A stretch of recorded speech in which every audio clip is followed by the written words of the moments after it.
excited tonight. Welcome back to the show on this day. This day where I can say... No, I'm very excited because my first guest tonight is a huge influential author, internationally acclaimed. Her latest novel, The Wolf Gift, is already a New York Times bestseller. It's now in stores. Please welcome the phenomenal Anne Rice, everybody. Anne Rice.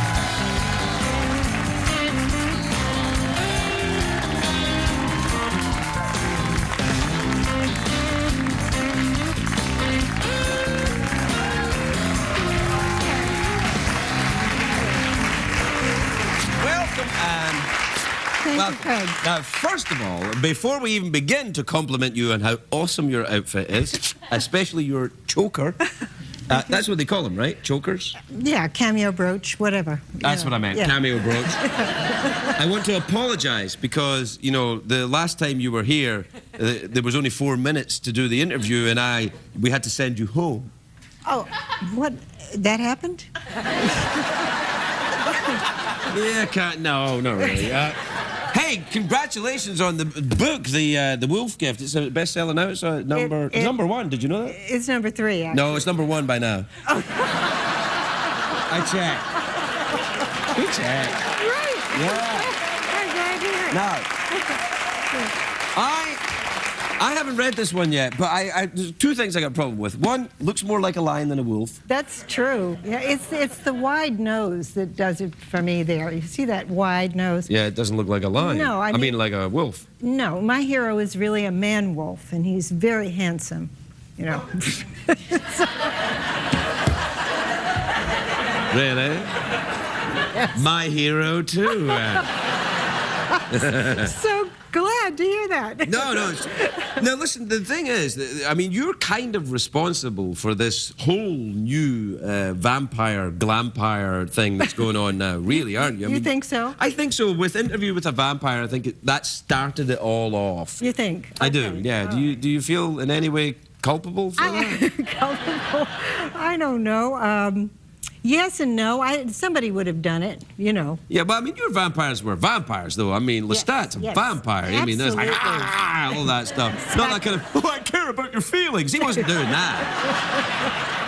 Not all the time, anyway. Yeah. Do you have a strict code for your own vampires? You think, well, no, vampires have to be A, B, C, D, E. You have a set of rules, or you just make it up as you go along? I make it up as I go along, but they have to be glamorous, and they have to be sort of mythic for me, and they have to be a little bit otherworldly. Menacing, perhaps. The new vampires coming out today are not quite that way. No, they're kind of like vampires from the food court. Yeah.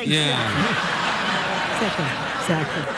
It's kind of like, I can't really imagine myself being really menaced by Edward. It's like, if he came up and went like that, I'd be like, hello. That's true. That's true. Did you ever watch the old Hammer horror movies? Oh, absolutely. Oh, loved them, yeah. Christopher Lee. Christopher Lee, yes, right. He was Dracula. Dracula, yeah, very scary. You must have read Bram Stoker's Dracula. I did finally read it. It took me years, but I read it. Terrifying book. Oh, I love it, yeah, it's very scary. Really, really very frightening. I took it out of the library when I was a kid, but I was so scared by it that I took it back, actually. I had no idea that I would one day... I did the same thing. Really? Yeah, when I was about 15 or 16, I went to read it because I thought, the first part of the story, when they go to the tomb at the very beginning of the book, I was like, I can't go through with it. It's too frightening. The air of sickness and menace and malevolence, and no one's near the food court. It's very... Do you ever frighten yourself when you write? Well, yes, well, no. It's hard to describe. If I'm reading... My type of woman. If I'm thinking it over... Yeah, I can be frightened. Yeah. But most of the time, I get the fear out when I'm writing. I write about the things that I'm really scared of, and then I'm not so scared of them anymore. Does that work? Yeah, it works. Really? Pretty much. That's fantastic. You conquer your fears and earn a bit of cash at the same time. Sometimes. That's works kind that of way. Lovely. Works that way. What for you is the darkest monster you've created, do you think? Oh, I guess, well, Lestat has a dark side, certainly. Yeah, no kidding. And he's my hero, you know, but he definitely has a dark side, and he's capable of terrible things.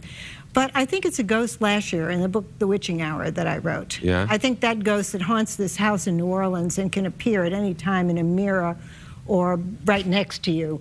That was one of the scariest things I wrote. Yeah. Do you believe in the other world yourself? I do. Yeah? I do, yeah. Have you any experience with that? Nothing. I've never had a supernatural experience of any kind whatsoever. Let me Nothing. tell you about mine. Okay.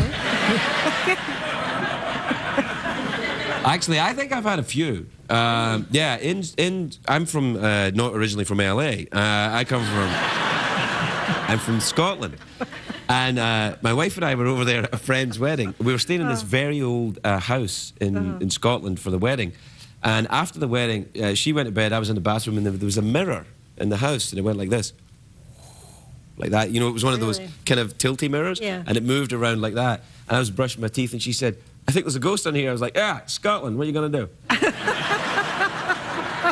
But I think there sometimes, and then I went to a haunted hotel in Omaha.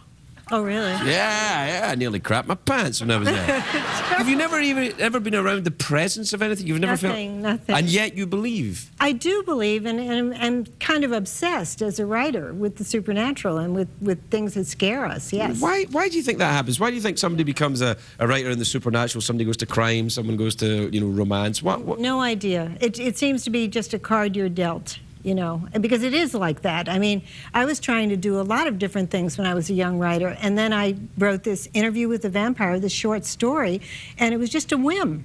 You know, interview a vampire. What would he tell you? What would it be like if you were a reporter? And it opened a door that changed my life, as the cliche goes. I discovered through supernatural fiction how to write about what really mattered to me. Are you a Jungian? Do you believe in the collective unconscious? Well, I hear about it, but I've never read Jung. I don't know. I think you're kind of I mean, the way you talk about writing is kind of quite shamanistic in your approach, right? You feel do you feel like you open a door and it's given to you? I do kind of feel that way. Right, You know, that would be quite Jungian, I think. I'm a Jungian. Jeff's a Freudian.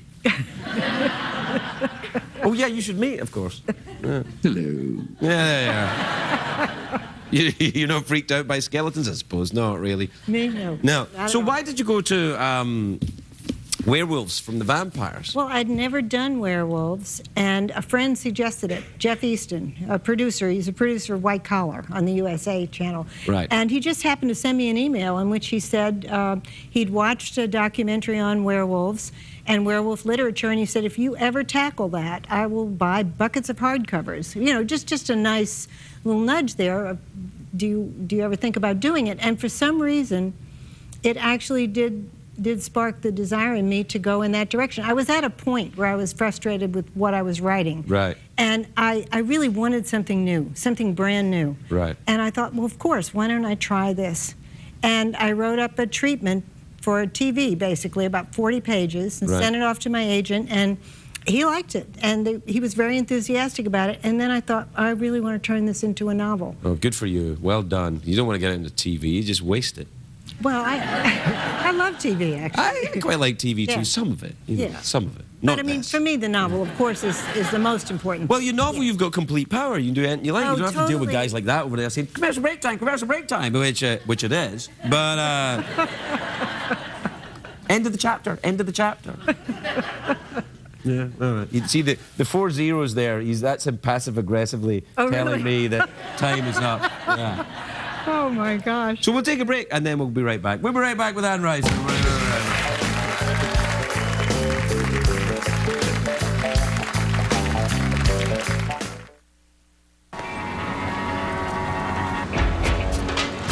Che cosa guardi, eh?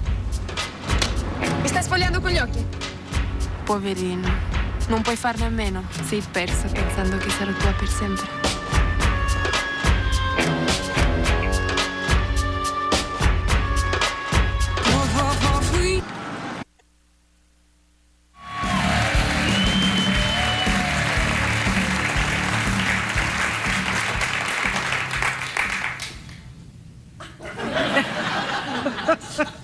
It's very good.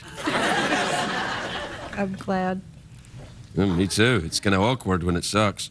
Like if you got an author out and then you read a little bit and you go, oh, this is dreadful. But this isn't. This is very good.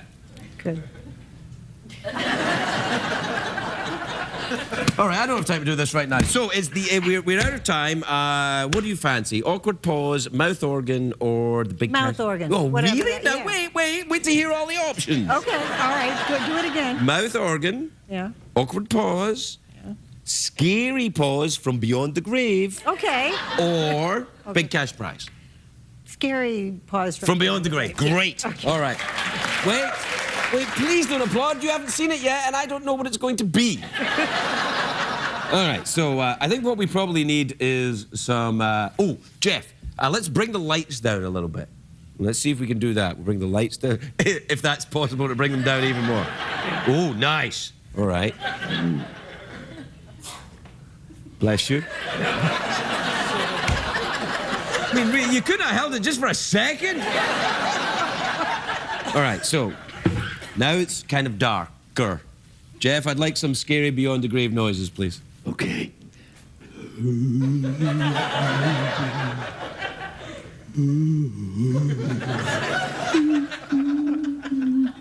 It's pretty scary. No, that's not scary at all. Here, I'll try and do a scary mouth organ from beyond the grave, and then you want to do it too? Yeah, why not? Here, there you are. Oh, you're kidding. My gosh. Yeah, all right. All right. Yeah, just give that a whistle. Okay. At the same time? Why not? It's not that scary, though, is it? It's more companionly around a campfire. All right, what about this? No. Oh. That's really good. Very good.